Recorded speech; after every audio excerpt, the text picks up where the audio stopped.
Hello, hello everyone. This is not what I picked. This is not my choice. This is not what I picked. How do I not get the effect that I picked? Well, that's the way it goes. Welcome aboard. Happy hump day, everyone. Happy hump day. Here we are. Here we go. I'm going to see if I can get us into... All right, now I can see where I am, and I can see who's here. Yes, Dave. Happy first Thursday. You're welcome aboard. Amy, greetings to you in Detroit. Lovely to see you. I thought I had picked a different effect for today. This is the one that I wanted. Oh, yeah, that.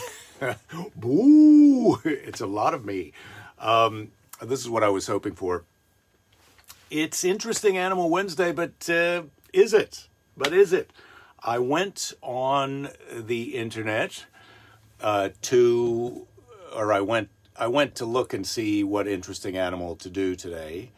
And then I thought, I'm going to listen to the Cameliers podcast to talk about that. Hello, Ouija, Rich, Dave, Jakefest.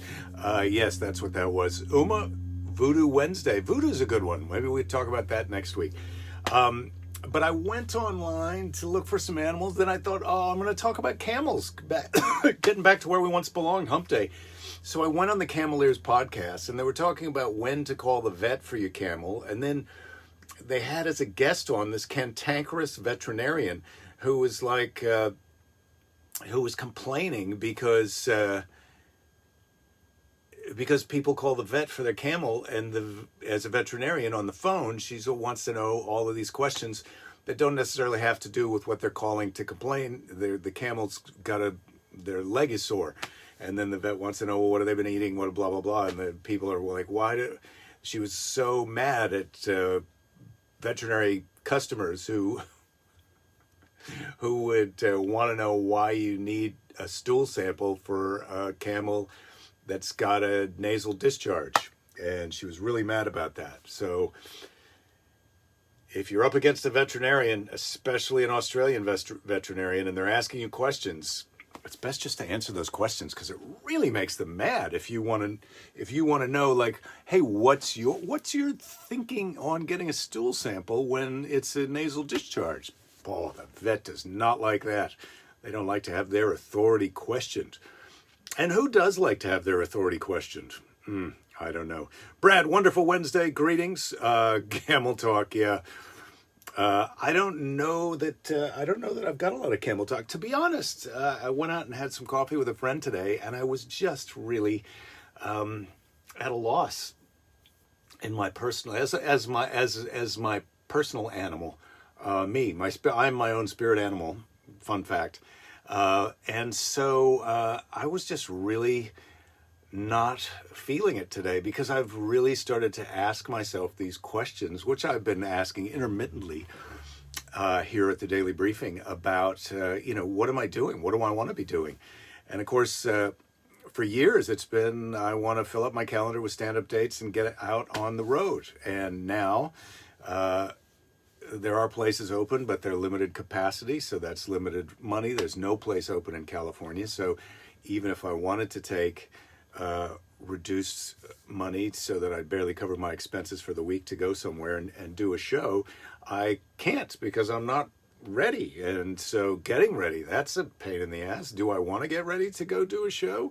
I don't know. I honestly don't know if I'm still a comedian.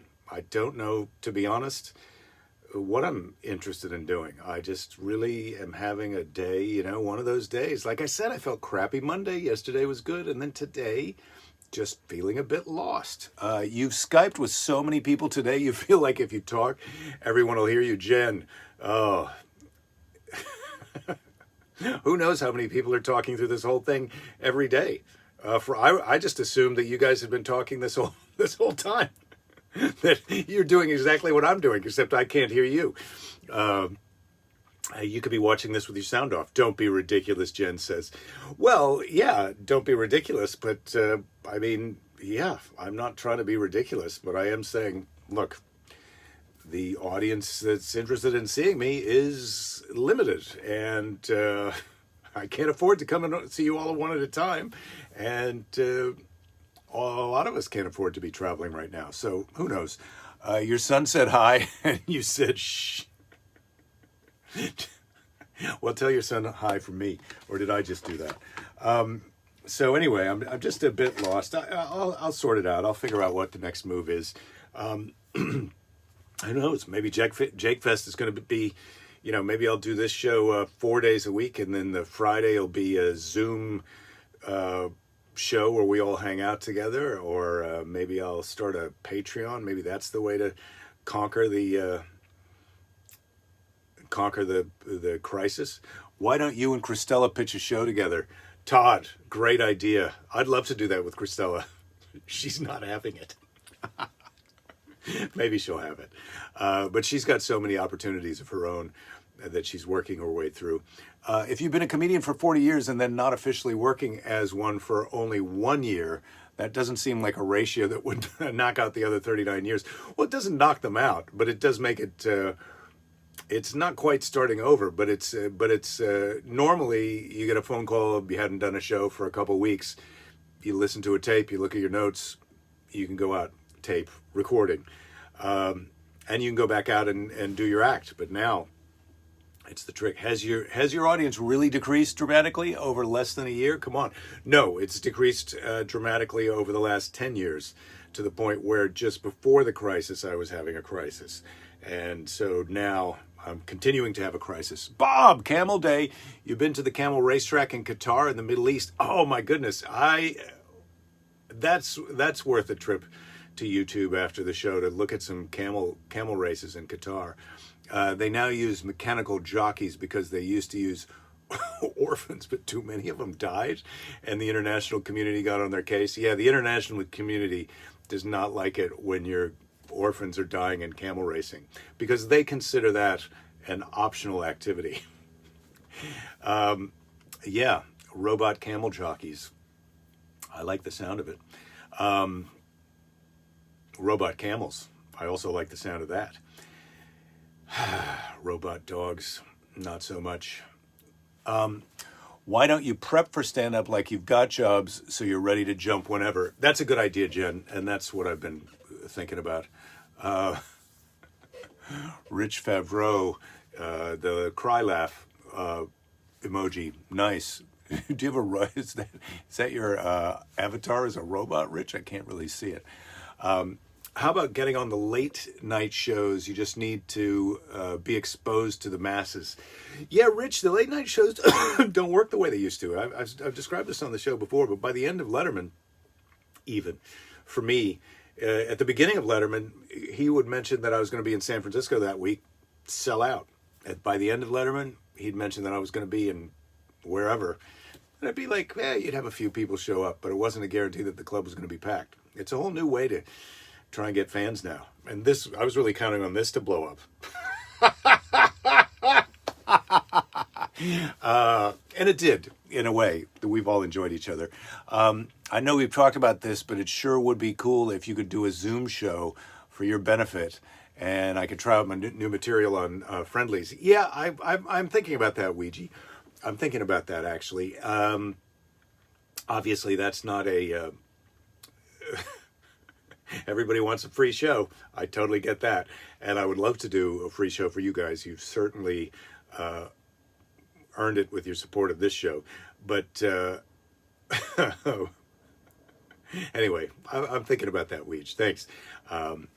Jake, this sounds suspiciously like you're giving up. Don't give up. Oh, Todd, yes. I'm just, maybe this is a good teachable moment. I personally am not giving up, but I'm really considering it. You miss my Letterman appearances, Rich Favreau. Thank you for missing those. I do too. If he was still there, I'd still be going there. So yeah, I've got to saddle up and not give up. Christopher, you hadn't even picked up your bass in almost a year until a couple of weeks ago. and thought about just not doing it again. Luckily, your bandmates are also vaccinated, so you finally rehearsed again last week. Only a couple of songs to knock the dust off and for everything to come back. You still have it in you, sir. Thank you, Christopher. Yes, I think what I'm going to be looking into trying to do here is because I need stage time to be ready to go back out to where you guys are. I'm gonna look into seeing if I can get some kind of weekly stage gig here, something like this, only live, but where I do a little bit of stand up and then talk to people. Maybe I have somebody who can play music show up. We just hang out in the afternoon. Give Up Fest. Dave, I like the sound of it. I like the sound of Surrender Fest. I do like the sound of it. Keys, are you suggesting we hold hands and give up? Well, if you're going to give up, you hold hands and then jump off the cliff like in Butch Cassidy and the Sundance Kid. Lots of car accidents during the camel races. Owners follow them around the track in cars operating the mechanical jockeys. Oh, my God. I can't wait to watch that, Bob. I don't think I should watch it right now. I'm reading a book about Saudi Arabia, about the history of Saudi Arabia and how this Abdulaziz united the country under the royal family that's now kind of gone a bit wrong, but how he did it and how he combined the overlord, the regional warlords and created this coalition underneath the Saudi royal family, and how that historically worked. And one of the problems that one of the things they had to outlaw is camel beauty contests, because those could go off the rails and wind up in some kind of intertribal brawl. So it's a very different culture over there. They got robot camel jockeys. They got camel beauty pageants that are causing riots. We just really are from two different worlds, us and the Saudis. There are many online services to sell tickets for online events, but you understand it's hard without a live audience response. Yeah, Gary, it is. But in a Zoom thing, we could, if it's just us, I could turn the thing on. Could go off the rails quick if you guys start asking questions or heckling, but we're talking to each other. I have a feeling that might be what happens. The first time we all do a Zoom hang is everybody's going to be so excited to see each other that you guys will do more talking and I'll do more listening, which would be fine and fun for me. So maybe we'll do that. People are going to be so excited about going out to live venues again. I think when you head out on tour again, the places will be packed. Maybe so, Rachel. Well, I think the Comedy Works has been open this whole time, or at least the last few months. But I think they're bringing in some out of town acts. But I know that their budgets are restricted. But I'm curious if you've been to a show there, the Comedy Works, Rachel. Two great clubs in the Denver area. If anybody is ever in Denver and you like comedy, please go to the Comedy Works downtown, and then also the Comedy Works South. They're both great clubs. They're different from each other. They work from the same pool of comedians, but they're two great stops for comedy fans in Denver if you go. You regret not going to a camel race when you were in Dubai, Keys? Yeah, I regret not going to Dubai just to go to the camel races. Everyone bring your Nikes, the mothership is coming. Robinson, I've heard that before. But I do have my shoes ready. I could write a tell-all about the years I opened for Motley Crue. Yeah, that sounds like a good plan, Todd. A fictional tell-all book. It'll be like This is Spinal Tap, only it's me opening up for famous groups that then I just make up what happened backstage based on public perceptions of what the band is like. It sounds like a fun project. Who knows how long that would take me? but I like it. I like it as an idea.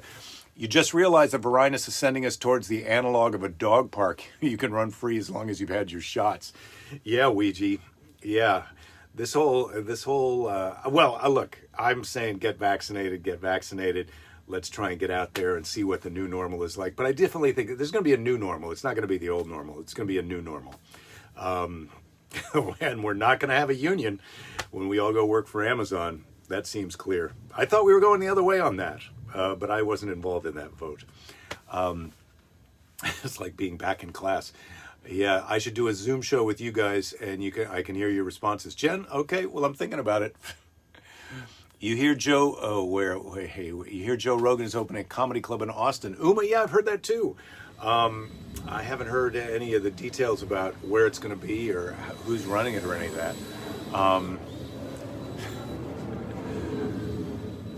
Jen, you were on Motley Crue's bus for a week.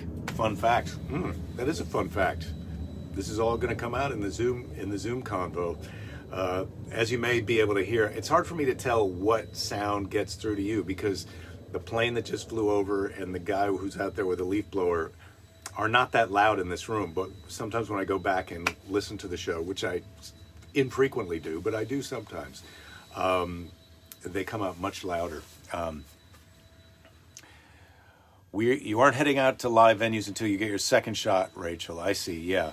Usually only come and see me, but you do love the comedy show venues, and you start doing shows in California, you'll be there. Oh, well, that's sweet, Rachel. All right, well, I'm definitely coming out to do some shows to see you guys. That's for sure. Bob,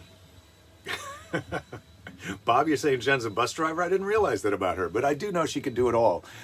Dave, you'll fill the funny bone for you when I come back to Columbus.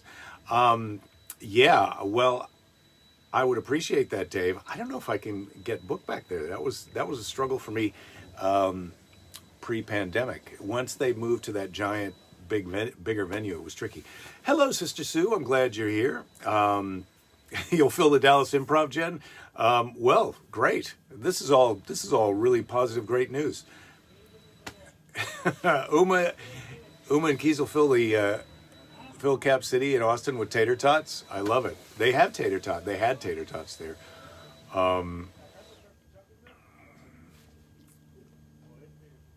Dave, you're saying your wife told you that she hung with Motley Crue when she modeled in Japan. Yeah, I think you're right. Just tell her to keep that to herself. Well, one of the guys at my jiu-jitsu place is in the band Poison, and he's a black belt in Brazilian jiu-jitsu as well. Don't take this the wrong way, but I wonder if there's a market for doing shows at retirement homes. Yeah, Gary, there is. You're 55 and walked into a retirement home visit, someone much older than you, and they were playing the Eagles for background music. Yeah, in the common area. Yeah, well, you thought it would be Benny Goodman. Yeah, well, those people are dead. Those people are dead. And now it's the Eagles. You can't hide your lion eyes, and your smile is a thin disguise. Yeah, there is a friend of mine from comic that I started out with in the Bay Area has been going down to Florida with his wife for a few years now, doing a little retirement community circuit. And by retirement community, we're talking about people who are in their 50s, 60s, and 70s. So, you know, they probably seemed old to me when I was in my 20s, but they don't seem old to me now. So, yeah, that could be fun. Bob, they weren't all watching tapes of Lenny Youngman. No, they're not, Bob. I'm gonna be very popular at the nursing homes if I get on the right circuit.